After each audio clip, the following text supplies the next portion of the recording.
Hello, welcome to Beyond Authentic Witchcraft, the Meandering Magickal podcast. I'm Lisa. And I'm Neil. And today's episode is a sort of year in review, a little rundown of some of our favourite items this year, some book reviews as well, specifically. And also a little hint as to what may be coming next year. Now, instantly, hopefully you've realised our... Oh, I'm pointing. I just realised it's above your head now, Neil. The logo has changed. Our logo. That's a picture. The other side, Neil. The other side. The logo. There you go. That's it. So I don't think Neil can see on his screen, but I can see on mine. But if I do this, look, there you go. The logo just there has in fact been updated. So the logo has been updated, which basically means we are planning on being back full-time, full on in 2025. So not only monthly, regularly scheduled podcasts, but you may even get little extra ones and all sorts of stuff from us as and when. But hopefully, fingers crossed, the way we're looking now is absolutely a monthly schedule for the whole of next year. So yay us. Yeah, let's see. Yeah, well, let's see in 1 year's time when we're recording the 2025 roundup if we stuck to that. Hopefully, fingers crossed. So then, first of all, I guess we do have winter solstice coming up. Do you celebrate winter solstice, Neil? No, I don't actually. Just kind of this season, I just kind of take the time to just chill out and relax. I don't really do anything eventful. What about yourself? Do you do anything? I do, but you go into bear mode. You go into like almost hibernation. Well, I try not to hibernate because it's bad for my health, but I do celebrate winter solstice. I really enjoy it. I will be up at dawn, which is about 3:30 in the afternoon, and then when the sun goes down, which is about 3:45 in the afternoon, because it's the shortest day of the year. It's not quite that, but yeah, I will be up doing a ritual at dawn, and I will be doing something at sunrise, at sunset, as well. Because this one and the summer solstice are really important to me. This one, because it's for my mental health, this is really important because it literally says, look, warmer days are coming.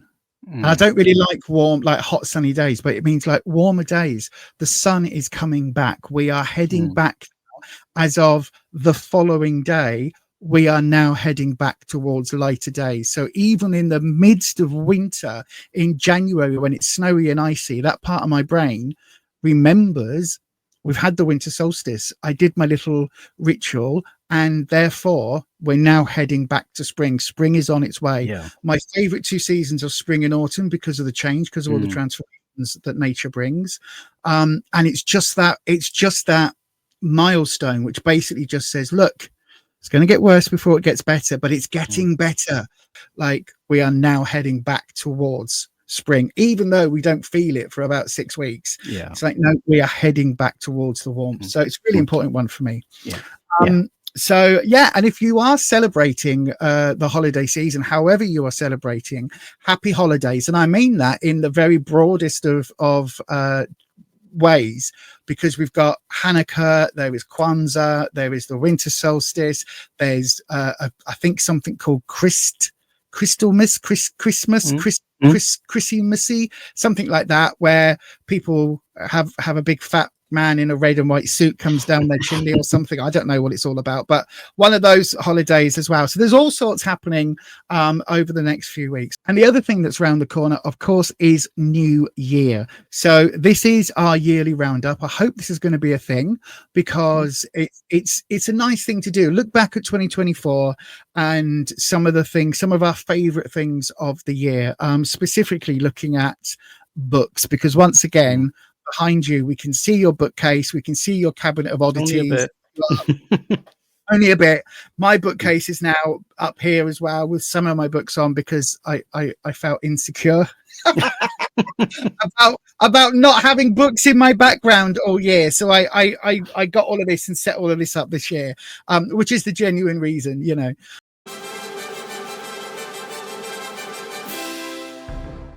we've selected our top 5 books because you read a lot more than I do. With my poorly brain and my poorly body, sometimes I forget to read, and sometimes I will doom scroll on either TikTok or YouTube for many hours when I could be reading, which is one of my things I want to try and shift in 2025.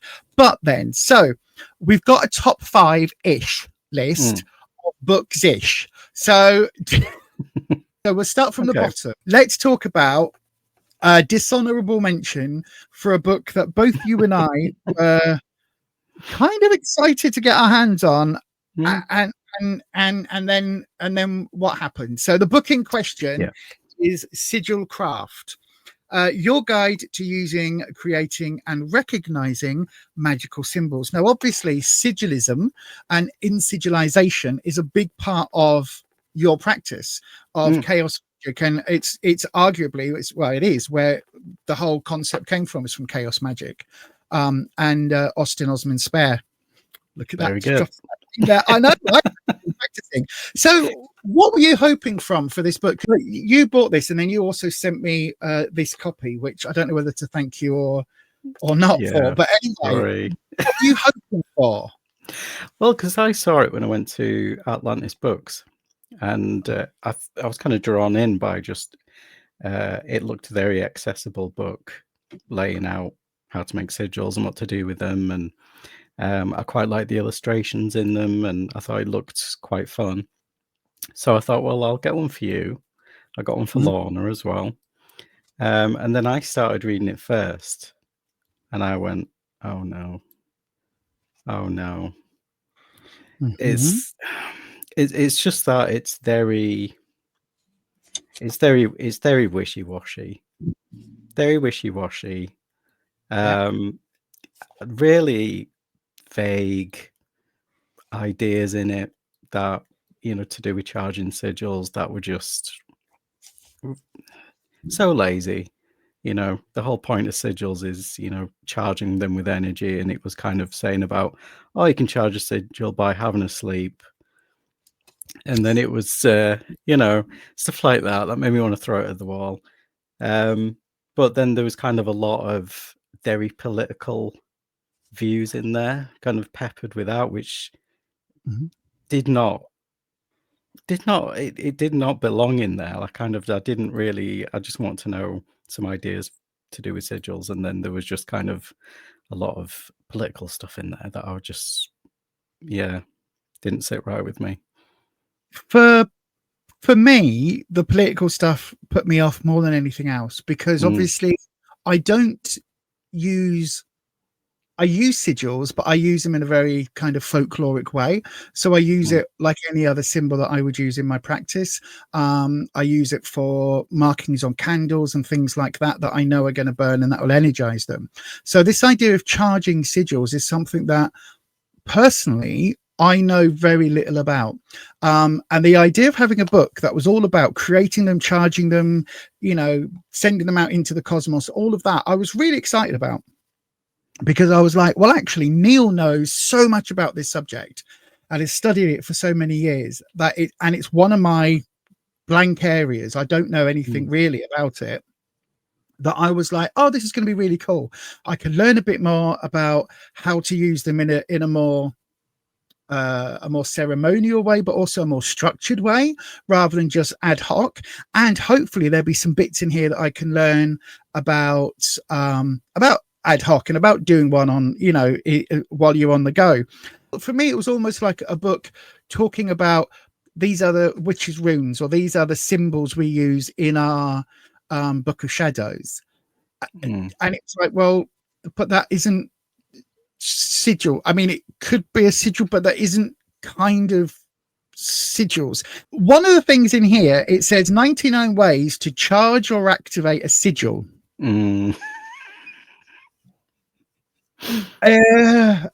Breathe in the hot steam of a coffee. Okay. Masturbate. Now, masturbation, sex magic, and all of that using the point of orgasm, delaying it, and putting that energy into a sigil and that energy into workings can be incredibly powerful. But they don't like go into that in any real detail. It just says masturbate. And then we've got things like hike in nature, smoke.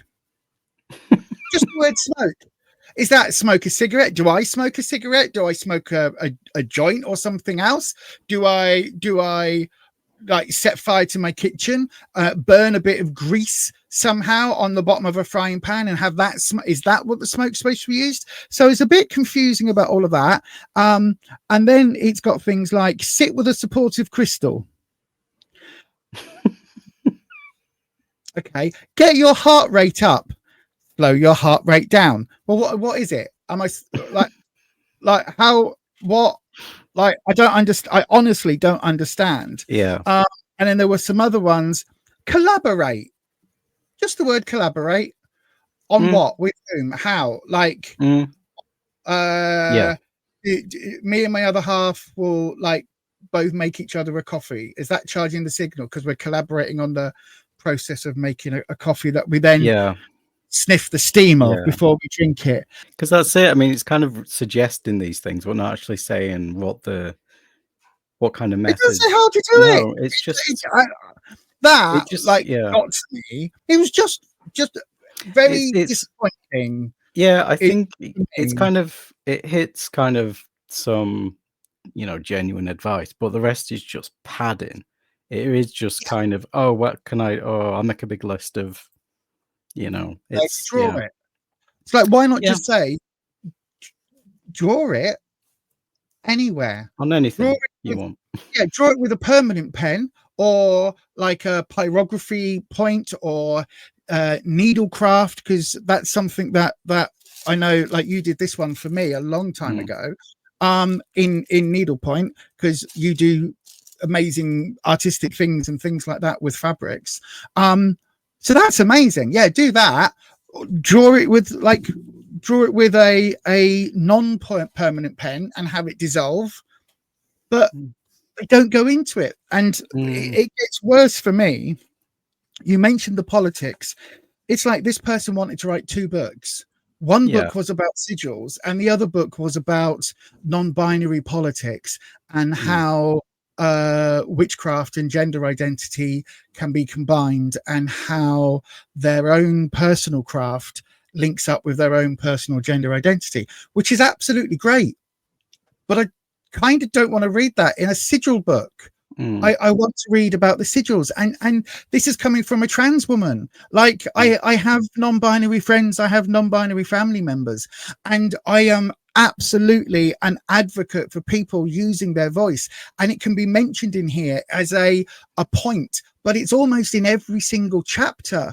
It's almost like this person saying, we're going to draw a new moon. Remember, I'm non-binary and I draw a new moon, and we're going to draw it in the Ouroboros with the snake like literally turning around and eating its tail. This can be thought of as a non-binary, there it is, a non-binary gender identity symbol, because it encompasses the entire circle of life and everything, because it's non-binary, isn't it? Non-binary. And it's like, but okay. Okay. Yeah. Can we talk about like charging things and not just about gender politics? I get a lot of that in the rest of my life. I want something from my witchy content that isn't necessarily about that.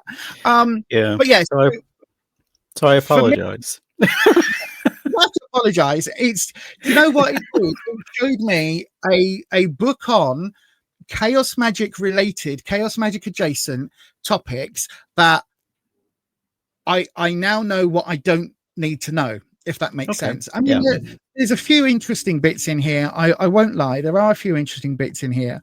But it's the lack of follow-up. This is, as I would call it, this is a dud. It's not my star item from one of my unboxings. This would be a dud. But again, check it out for yourself. Listen, you've heard our thoughts. Check it out for yourself if you want to. And there will be at least one copy of these, probably 2, available in the pre-loved section on thewitchesrow.co.uk very, very soon, because I've got Neil's version here and mine's probably minute. So yeah, I'll just pop that back on there. Right then, so to be a lot more positive, because we don't like being moaning minis on this channel, so let's be a bit more positive. Our top 5-ish books-ish. In the 5th spot, Neil, what would be your 5th best book-ish of the year so far? So I've read a lot of books this year. A lot of them have been occult books, so trying to narrow it down. The first one I'm going to recommend is 6 Ways by Wachter, Aidan Wachter. Lorna talked about this on the podcast episode when she was on, and it's a collected series of blog posts that Aidan did, kind of going into his own practice. So it's nice and chatty. It's very down to earth. Basically, he just talks about his own path, which is kind of a blend of folk magic, chaos magic, animism. Has a lot of practical advice in it about sigils, servitors, candle magic, meditation, just a bit of everything. And it's very, very accessible. And the tone of it I really liked. Like, it's the most unpretentious book of magic I've ever read. It's the only thing I would fault with it is that it's got quite a few Wiccan elements to it, but that's fine. It's just not for me. So as an entry book into witchcraft, I would recommend this. I think it's good. I just like how accessible and non-pretentious it is. Like, I just like his voice in general in this book. And it's thin, so it's not intimidating or anything like that. So yeah, 6 Ways by Aidan Wachter. Is that for witchcraft in general, or is that with a chaos sort of leaning, or? It's just a bit of everything, really, because it's his personal path. There's a lot of chaos stuff in there, but he's got a lot of animism, kind of druid type folk magic leanings as well. So it's good in that, like, he just talks about, well, this is what I do. You could give it a go, or maybe you could change it a bit, or it's so it's a good kind of just nice little mix of things to kind of, there's been things in there that I've thought, oh yeah, that's a good way of thinking about it, or yeah, I'll try that out. And so yeah, it's pretty good. Thanks, Lorna. Would you say that's aimed at beginners? That's very beginner friendly. It's kind of, yeah, I guess so, but it's, it kind of goes into some medium level. It's not patronizing or anything like that. So okay, yeah. Okay, so that's your 5th favorite book of the year. My 5th favorite item of the year is for beginners, and unfortunately does come across a little patronizing in places. Now, before I go any further, this is by hang on, what's her name? Deb Robinson, that's the one, who is also, she's one half of Witch Casket. Now, if you know, Witch Casket is a subscription box available in the UK. You get lots of items, £29 to £36, depending on where you are in the world. And it's been running for a good 4, 5, 6 years. Each month, lots of witchy items. Again, very beginner-friendly items, largely. A lack of complicated ceremonial chaos. It's very much sort of beginner entry-level witchcraft. And she's written this, which is the Witch-ionary. Now, the clue to what this book is literally in the title. It is a dictionary of witchcraft. Now, there is already a book called The Dictionary of Witchcraft. It is quite a simple book, and I do hate to say it because I really do like what Deb and Ella actually do with their sort of Witch Casket and them as a mother and daughter sort of team. But it's a little bit condescending in places, and it's got some real interesting choices in terms of words and things they don't use and things they don't talk about. For instance, here, the listing for chaos magic, right? That's that entire, so the entirety of chaos magic all of what it is, if somebody's interested in it, how to study, the people that should be recommended, a brief idea of what it is one sort of paragraph. And it says, an experimental magic, chaos magic, isn't a tangible kind of magic, it's more of an attitude. So immediately my eyebrow raises. It says a witch or practitioner who claims to practice chaos magic will explore a vast variety of traditions, cultures, and practices. They will cast aside any that they don't find effective and find the most productive way for them to practice their craft. The practitioner believes in their own magical practice, which is eclectic in nature, but does not believe that any one idea or rule can apply to all people or even a group of people. Well, to me, that just is a definition of an eclectic witch. It doesn't. That's not my understanding of chaos magic. No, it's a very, very, very broad and vague. Yeah. It doesn't. It just. I mean, like you say, that's just what an eclectic witch would be, really. And the whole phrasing of oh, it's more of an attitude. It's a bit strange. It describes eclecticism, which is a whole different thing, and that's a mindset. But chaos magic in and of itself is much. It's kind of like it has its own structure, even though it isn't structured. Do you know what I mean? It's like there are ways of doing things within the chaos system. It is actually a system that a lot of people will get into chaos magic and will do things a particular way. And it talks about gnosis and things like that. Whereas there's nothing about this in this one paragraph. But interesting, when she then writes about mirror scrying or catoptromancy, as she says, which is here, there's this whole chunk. And it's like, well, why have we got a whole chunk about look in a mirror, unfocus your eyes, and just make sense of the things you see in the mirror? That's all you need to write for that. But yet a whole system of chaos, which some people would be really interested in finding more information about, is basically written off as if it's just like, oh, those people over there that can't make up their mind and they pick and choose. So whilst it's good for somebody completely new to the craft, and it does have, there are some interesting, like it's got some little spell workings. So past relationship cleansing spell, which is actually not horrendous. House cleansings and blessings and setting boundaries candle spell. You know I love my candle spells. So, you know, it's got some interesting workings in there. Overall, again, I was a little bit let down by this for me, but the reason it's included is that I didn't actually read a lot of books. And because for an actual beginner, I think you are brand new to the craft. It has its place, but not if you've been casting or knocking around with some spells for the last couple of years. You're probably already past that point. Right then. So your fourth place, Neil, your fourth place witchy item, book or thing. Okay.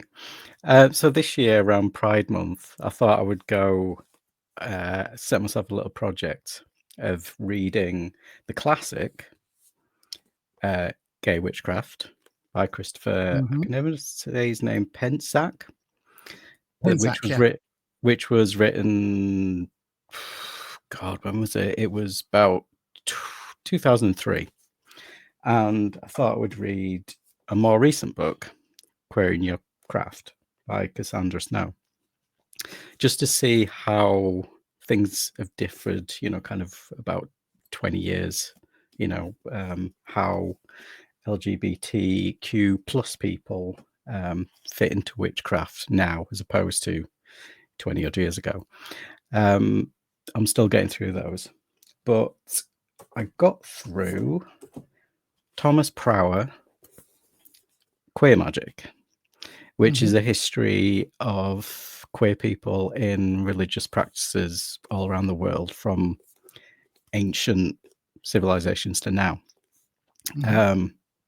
Every religious practice you can think of is included in this. in any part of the world. So, you know, you've got stuff about queer people in ancient Egypt, Rome, Greece, Norse, Celtic, you know, Hinduism, Judaism, Buddhism, Shinto, Polynesian, Aboriginal, placed in voodoo, shamanism, all the rest of it. It just talks about how queer people fit into all these practices around the world throughout history. And it's not a practical book, it's just a historical book. So in general, if you're into queer history and witchcraft history, it's a really thought-provoking read. Has loads of surprises in it, you know, kind of how gay people and trans people and intersex people and how they were treated throughout all these practices in the past and currently. So yeah, I recommend it just as a general kind of history book, really. It's not practical, it's just, yeah, I got through this really quick because it was just so fascinating. You know, it's really, really good. I do like books about witchcraft that are very chatty, not academic. He's got a good voice. So yeah, I recommend that one. Cool. Yes. Good recommendation.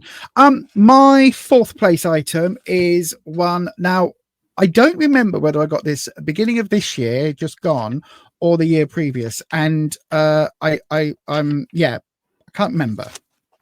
So I'm including it. It's called Of Blood and Bones by Kate Freuler. That one there. Kate Freuler. Freuler, maybe. Freuler. I have to remember like Kruger, but Freuler. Freuler. It says working with shadow magic and the dark moon. Now, I know that you weren't impressed by this overly.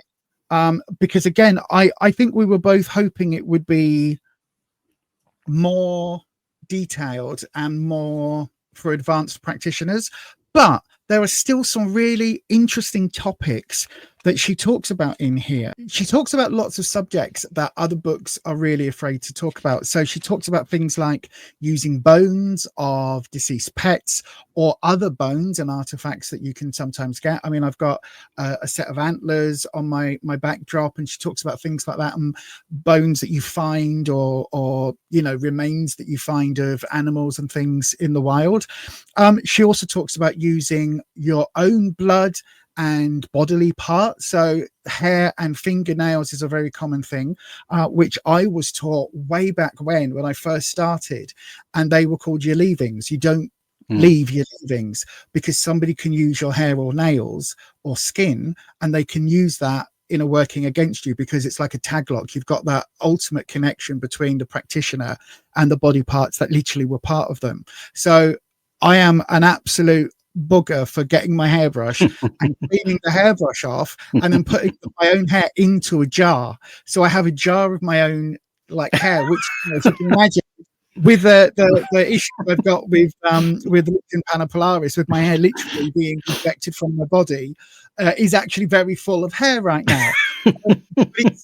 That was used in ye olden witchy times in things like poppets and things like it was burnt to and added into lots of spell work, which people don't really talk about. The use of seminal fluid, semen and menstrual blood and vaginal excretions and things like that are talked about in this book. But also she goes on and talks about, you know, there are things, odds and ends for dark magic. Now that doesn't mean evil hexing magic, but it might be binding, or it might be you know, like stopping or rebounding some negativity coming towards you. It's the sort of book, right, where I reckon if we were sat down with the author, had a couple of adult libations, she would expand on a lot of the topics, because there's certain topics where you kind of know that for publishing for general audiences, she's had to kind of pull back a little bit. And it's those subjects that I would really want to get into with her. But as a liminal witch, I do some workings that perhaps other people wouldn't feel comfortable with. Not like full on hexes and curses, although I have done when it's appropriate, but bindings and things like that other people choose not to do are part of the practice that I was taught and that I use. So again, a book that dips into all of those I find really useful. What were your thoughts on that book? Because I know that you also read it and weren't quite, it's not in your top 5 or probably top 30. No, I mean, it was a long time ago since I read it, but I remember thinking there was a lot of things like, oh, well, there's a vegan option. There was a lot of that, as in like, oh, instead of using all these things that are considered kind of taboo, you can do the nice version. There's a lot of that, and there's a lot of the language in there that was quite, what's the word, kind of apologetic, sterilizing some things that I found a bit like, well, come on, pick a side. It's called Blood and Bones. It's not called Twigs and Red Paint. Yeah. So there was that, but there was also towards the end, there was talk about using human remains, which did not sit well with me at all. I'm glad it was right at the end, and if it was right at the start, I would have no way, because I've got my views for that. So that's just me personally. So yeah, but it's good though. Yeah, equally, I wouldn't use human remains in any workings. As I've been on this YouTube channel for quite a while, I am also very aware of the limitations that YouTube allows for free speech, and there are certain subjects that YouTube will completely shut down. And so I understand her need to pull back. And so the very thing that annoyed you about the sort of vegan options and things like that, I can understand why they're there, because it is very much again, it's like a political move right now, where my question would be, would the book have been published if it didn't have that? If it just talked about, using a dead fly that's on your windowsill and using it in this particular way, would that have been published if there wasn't also, by the way, you could use a moldy courgette or whatever the equivalent is? Do you know what I mean? I just question that. Anyway, are we up to number 3? We are. We're getting to the top 3 now. So these are our top 3 picks. So then, Neil, what's your top 3 book or bookish type thing?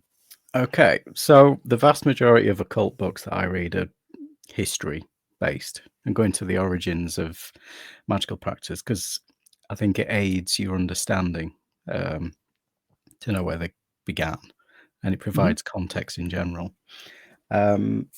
This book, Spirits, Seers and Seances, it's about Victorian spiritualism. It just covers the origins of seances and spirit communication and the methods that are used today. I mean, I'm not someone who believes in an afterlife personally, but I read a lot of books about death culture. And even though this covers what was essentially parlor tricks, it does kind of give practical, advice on how to do these things. And kind of they keep an open mind and say, like, well, if you do these things that will consider parlor tricks, you can either do them as a bit of fun, but if you're open to it, then see what happens. It could actually have a spiritual effect. And it's a really fun, really accessible read. It's short chapters. I learned a lot about where it all came from. I found it really, really interesting. So yeah, I think if you're just kind of someone who's interested in the history of spiritualism, and whether or not you've got an open mind or not, it's really good. It's a really good read. I really enjoyed it. I flew through it. So cool. Yeah, cool. Very cool. Oh, and that's by Steele Alexandra Douris. Right then, so my number 3 witchy book type thing or item is my tarot deck. So this is the Unfolding Path tarot deck, and it's by Athene Noctua. If you see me use this on the streams, you'll know how much I like this deck. It is a beautiful deck. It's published by Hay House, which is Louise L. Hay's publishing company that obviously have continued on since she passed. And it is absolutely stunning. The imagery on them is very feminine, but it also has that thing that I love about tarot decks where you can't see whether the card is upright or reversed from the back, which sounds ridiculous, but it means that there is there's no intellectual bias. There's nothing that I can go, oh, that's a negative card, so I'm going to place it here, or do this or do that, because you can't tell any of that. So it takes all of that like question out of it. But then the artwork itself is like it's fascinating artwork, and it's watercolor based, and it is a very inclusive deck in terms of the way that characters are portrayed. So there's different body types, different gender expressions, I guess. There's different races. We've got, you know, really interesting versions of standard cards for the devil, and just across the board, it's a very, very modern interpretation, but also a very accessible interpretation. I mean, we've got the Queen of Cups, and she's just a fuller figured. Why is she fuller figured? Why not? There's nothing about this, you know, she is the nurturing queen, and it fits the character. And so, yeah, it's a deck that I absolutely love. It's a bit of a feminine feeling deck, whereas a lot of tarot decks traditionally have been quite masculinized in the way that they come across.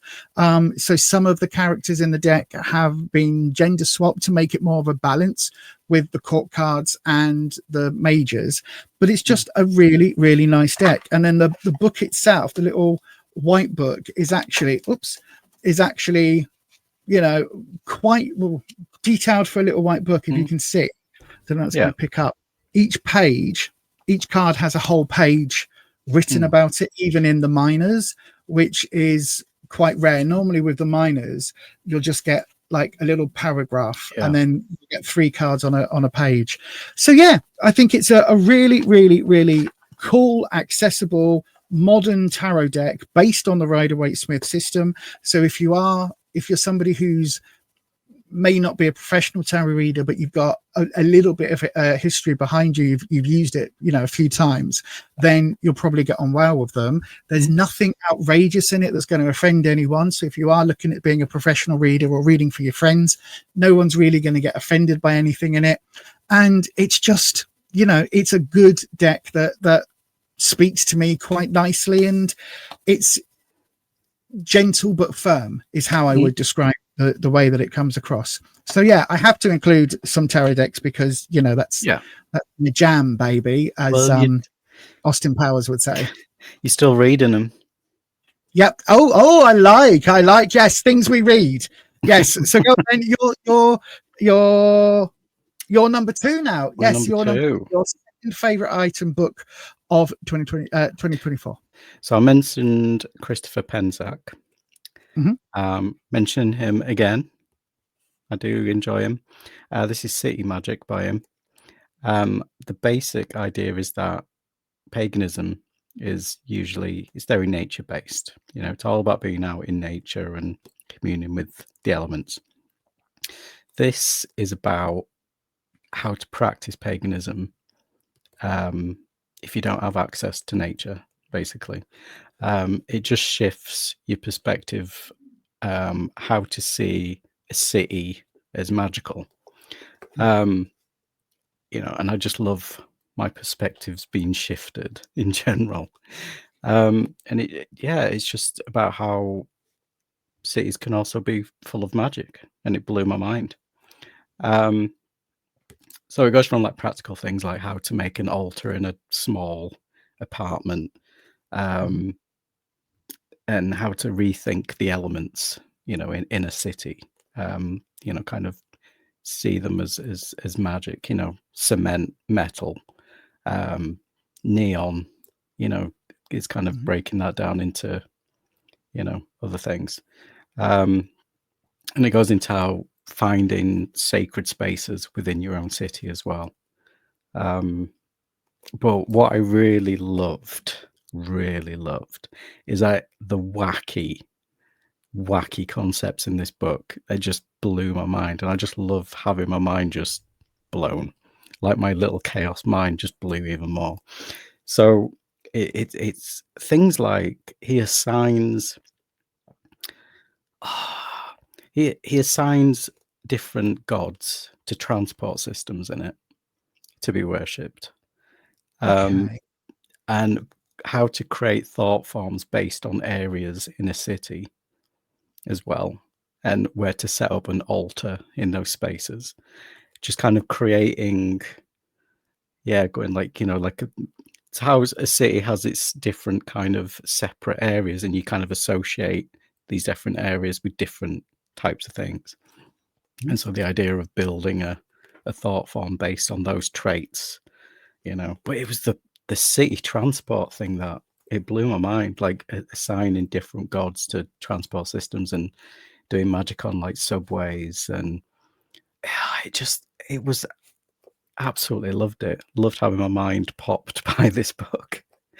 Because in general, I do find cities very magical places, and a lot of the strongest and most instant forms of magic for me have been done in cities, especially London. So it made total sense to me, this book. So it's a really eye-opening book that, if you like having your perspective changed on things, but especially if you live in a city and you practice witchcraft, this is for you. It is. And it's got kind of some entry level things in there, but for the wild concepts it's got, it was good for me as someone who's practiced magic for many years. So yeah, I really recommend it. Really recommend it. So cool. I might have to look into that, actually. I might have to look into that one. It sounds very interesting. I agree. I think cities have a very interesting vibe. I think I need to read that one. I think I really do need to read that one. So my number 2 item is going to be, is it a book? Is it a tarot deck? It's a book. It's The Witch in Darkness by Kellyanne Maddox. And this is a really interesting book. It's subtitled Magic for Tough Times, Bad Days, and Moments of Total Catastrophe. And it's possibly the first book that I've ever read that actually talks about like having mental health issues and mental health crises, and long-term mental health issues like depression and anxiety, which I certainly have suffered with for like since I was a kid. And so she talks about it in such a way where it isn't just the standard, if you're feeling unwell, don't do any magic, because for some of us, we feel unwell every single day of our lives. Certainly with fibro and other ailments that as I'm getting older, my body certainly is fighting against my will. And so there are certain times where I want to practice, I need to practice, and I may well be under the weather, or physically unable to do what I want, or mentally in a darker place. And this book basically says, go and do it, but do these things first. So there's lots of really interesting stuff around that. There's stuff about looking at darkness. There's also shadow work kind of involved in the book, which I am a major fan of. But again, I wouldn't recommend shadow work unless you've gone through therapy or have access to therapy and mental health support, because it can illuminate things in those shadows that you have withheld and you've kind of pushed down for a reason. Sometimes you start shadow work and all of that stuff comes back up to the surface. You do need some support. But it talks about using witchcraft through death and grief. And basically, again, it's something that we're often told in a lot of witchcraft books, that if somebody close to you is dying or passing away, you go there, you send them thoughts and prayers, and it's all very lovely. And you know how much we both love that phrase, thoughts and prayers. You send them thoughts and prayers, and it's actually talking about, well, maybe you help them cross. I don't mean like by giving them something, sending them off to Switzerland, but maybe you do a working so that their pain is managed better, because their pain isn't going to go away. If they're at the end of life, they're not going to suddenly recover. Sending healing vibes of, you know, let's get you better, that's not going to work. There comes a time with certain family members and loved ones where sending healing isn't appropriate anymore because they're not going to heal. And so some of the workings that I do then are very much around opening the doorway for them, and allowing them to walk through when the time is there. Do you know what I mean? And aiding their crossing. And that stuff that is very rarely talked about. Certainly in a lot of Western cultures, we don't talk about those magical workings and the need for some people to be helped. And certainly when my mum was passing away, I talked for a lot, and I was casting for a lot about, you know, opening doorways and talking about guided visualizations, and here is a meadow and you can walk through and you can do this, and whatever you see on the other side is where you're headed. And this book kind of talks about that as well. And it says here on the back, embraces an imperfect practice. And that is something that I think is really important in the modern craft, is that we're not going to get our witchcraft and our magical practice perfect. We're not. And you can read a book and it says you must get this, that, and the other, and this perfect thing. And we strive to kind of have this TikTokification of everything being perfect, everything in the perfect place, like influences on Instagram. And yet, actually, for some people, magical practice is down and dirty and ugly and visceral. And this book basically says, if it is visceral, let it be visceral.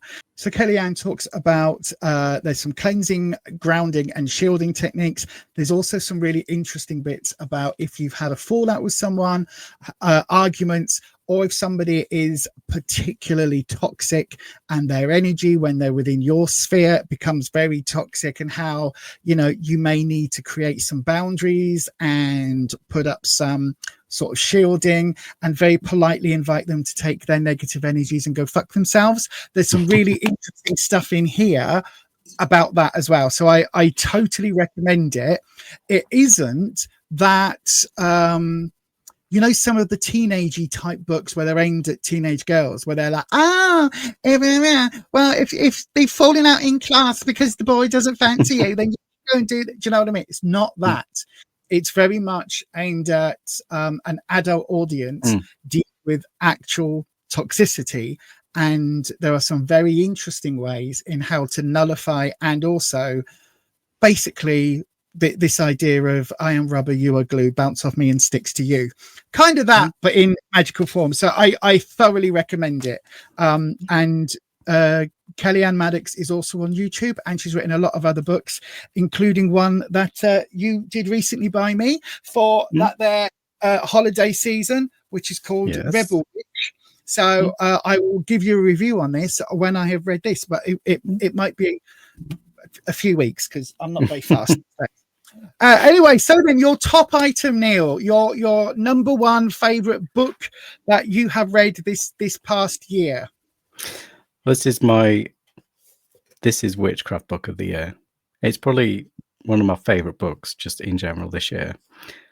And as I've mentioned, I like a lot of occult books about, you know, occult history. Especially I've been kind of getting more into reading about occult figures throughout history as well. And I kind of thought this year, well, I haven't really been reading any practical books, and I felt a bit strange about that. But then I read this quote by a chaos magician called Ian Reid, who said that actually to read biographies of occult figures is actually, it's a good thing to do, because you actually learn what did and didn't work for them. You know, I think it's that kind of resonated with me. So this book is called Muses No More by Una Maria Blyth. I think that's how you'd say it. Portraits of occult women. And it's just short biographies of women throughout history that have influenced the occult. because basically all we hear about is the men. You know, we know loads about Crowley, my friend Austin Osman Spare, Gerald Gardner, and we don't hear about the women who were massively influential. I mean, you talk about Pamela Coleman Smith and Sybil Leek. These are in here. So their voices just get lost, and a lot of them were behind the men as well, like Doreen Valiente, who was, you know, Gerald Gardner, that whole scene. But there's so many women in here that I've gone on to then look into and read about, and so it's a really good book to do that. I mean, because the chapters are really short, brief history of them all. You know, got a nice picture of them at the front, and it's, you know, from here it's a good jumping off point to, you know, go and read their biographies. So you got people like Marjorie Cameron, who I've got really interested in, Rosaline Norton. You've got a lot of, I mean, this is the thing, is that a lot of these women were forgotten, not just for being women, but also women of colour. It wasn't just the fact that they were women that they were forgotten about and dismissed and kind of, you know, skirted over. A lot of them women of colour. They were queer women, mentally ill, poor. So their voices just got lost, basically. So it's just really, really important, this book. But yeah, it's just how it's got me into reading more about their lives and learning from them, really. And I recently went down to London to an exhibition called 4 Witches and a Warlock, which was artwork done by occultists, and 4 of them are witches. There's some of Rosaline Norton's artwork down there, so I saw some of that. I mean, I mainly went for Austin Osman Spare stuff. So yeah, I just think it's a really accessible book, because the chapters are only short, and you know, it comes with a picture, and but also in the back, Una has kind of done some tribute type rituals based on each woman's path, kind of short rituals for each of them. The only thing that I would fault is that Una chose to not include any problematic figures. And personally, for me, I think we can still learn from those women, and it would be good to just learn about their lives and, you know, kind of the context of the time and things like that.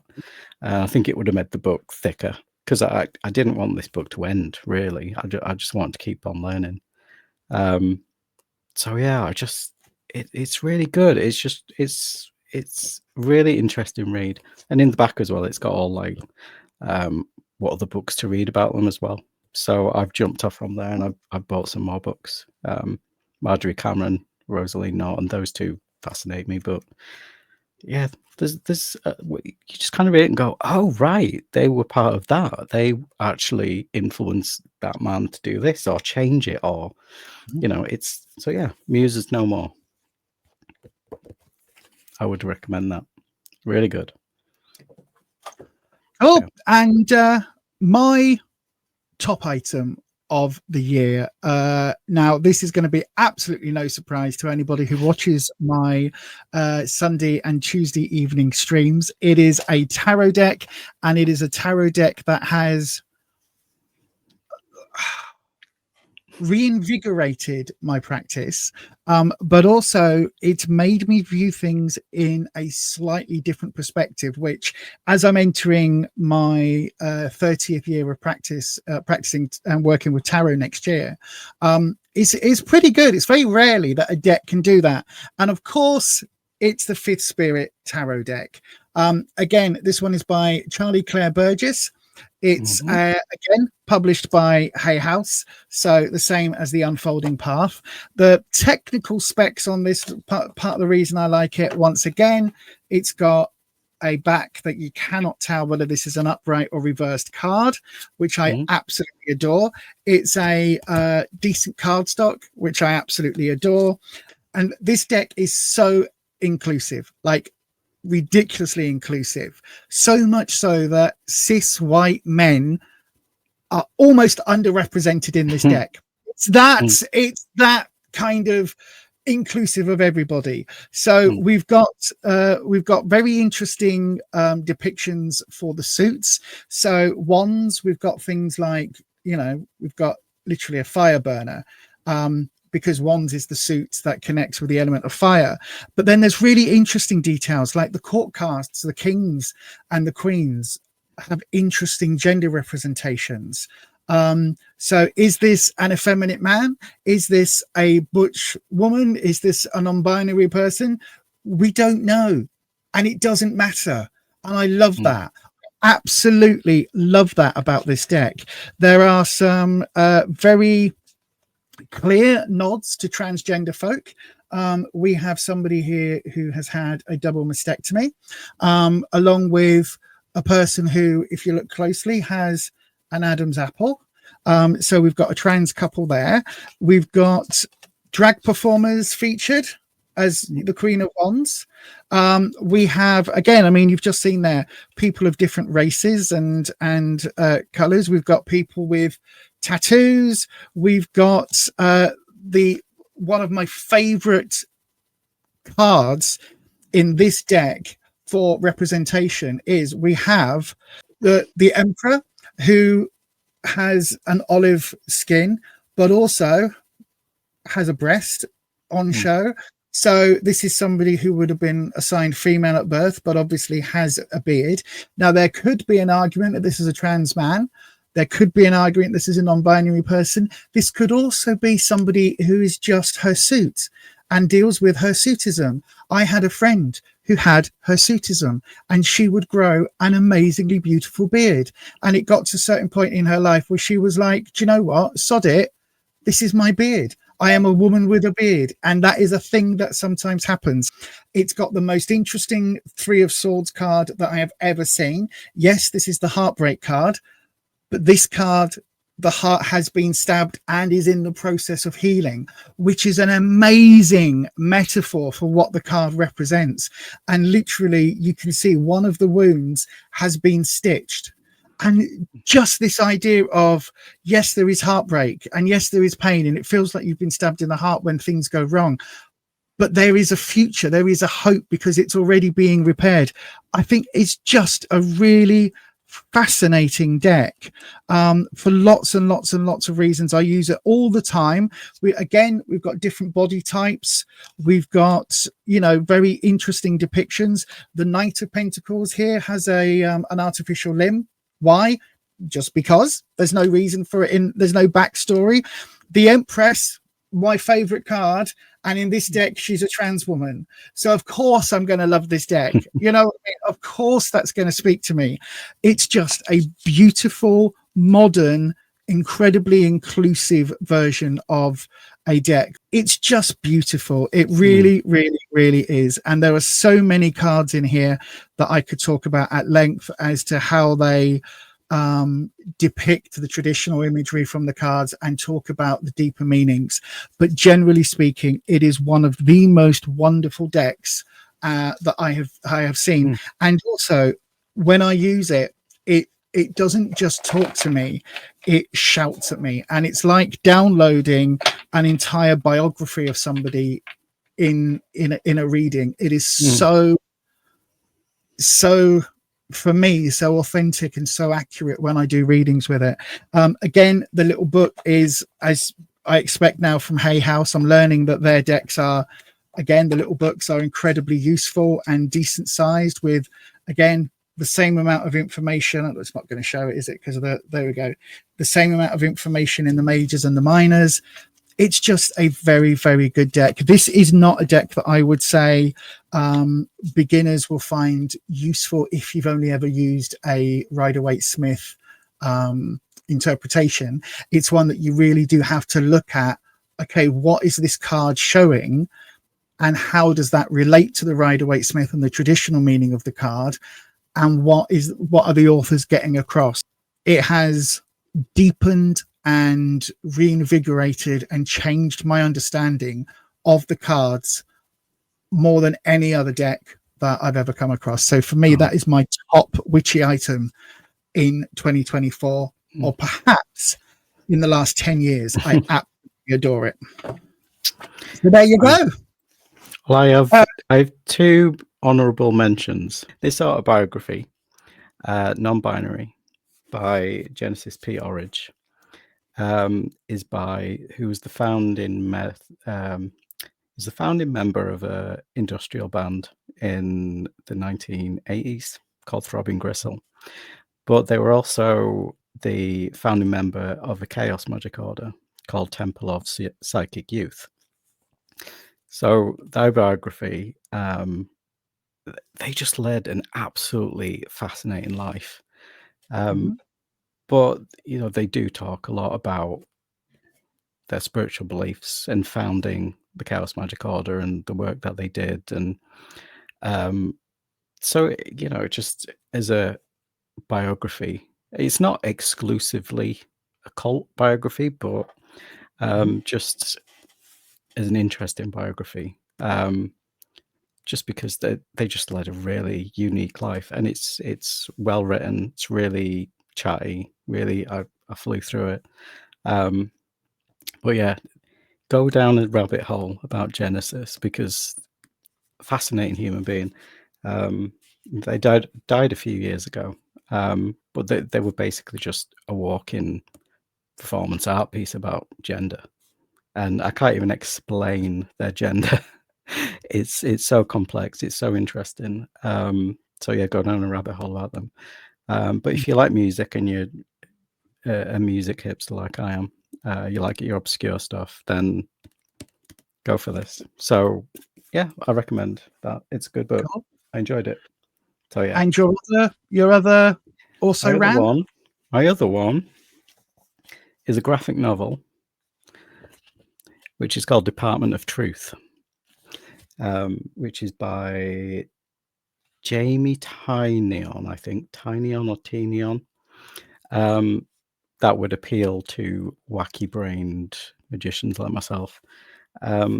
It's basically about, what if every conspiracy theory on Earth, if you put enough belief into it, what if it changed our reality? And what if there was a team of law enforcement that their responsibility was stopping the belief from spreading until it becomes a thought form? That's, you know, it's just about how conspiracy theories and just kind of, you know, kind of groupthink in general, kind of creating egregores that kind of get out into the world, and how do you reverse that? But it was a friend of mine that used to practice chaos magic, and he said, Neil, I'm going to tell you about this comic, and you're gonna love it. And he told me about the idea of it, and I said, you know how much I love thinking and talking about egregores and servitors, and he was like, yep, it's all in here. But so yeah, I mean, just as a fun kind of concept about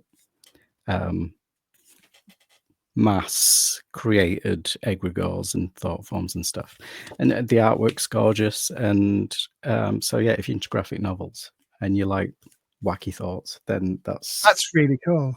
Yeah, it's great. It's really cool. I love that. It's a bit like how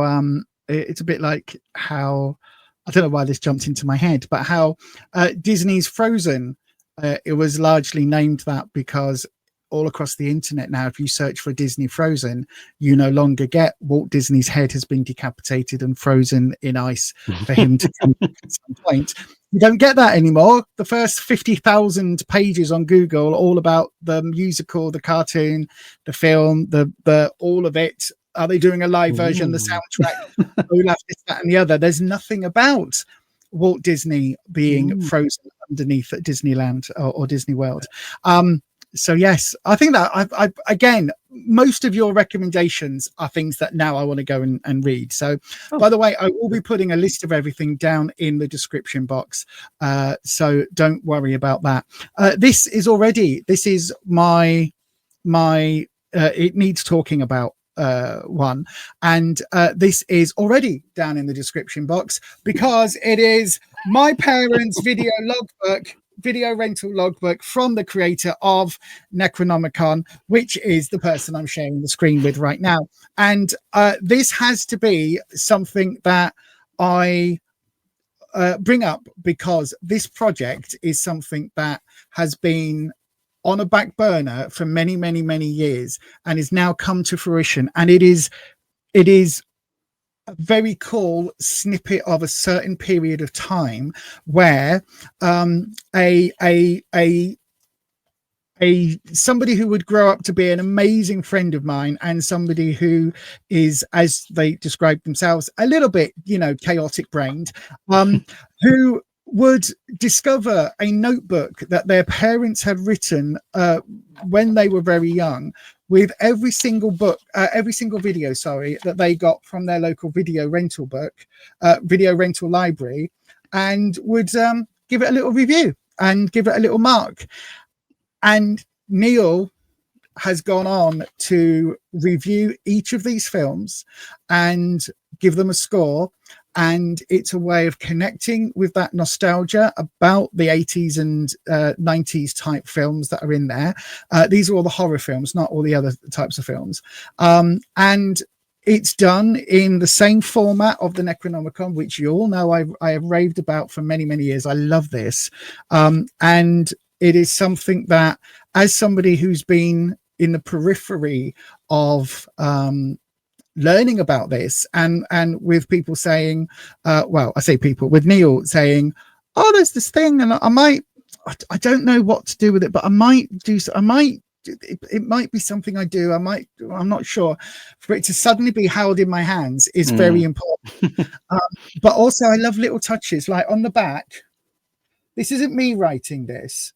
I don't know whether you can see, but whether it was your mum or dad trying to write Psycho, and they'd written Psycho, PY Pisco, and Physico.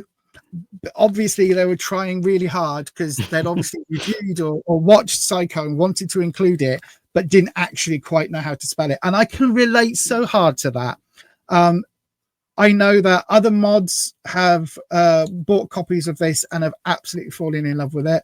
Viewers on the channel, when I've talked about it, have also picked up copies and rave about it as well. So I just want to say, Neil, as a friend and as somebody who has known you for so many years and watched you through, ups and downs and all sorts of life events, I'm amazed that you are still doing standard Necro at issue 53, and I am beyond amazed that you've managed to get this together, and just having it's so cool. I absolutely adore it. So yeah, it's available at Necrozine. No, bigcartel.necrozine or necrozine.bigcartel.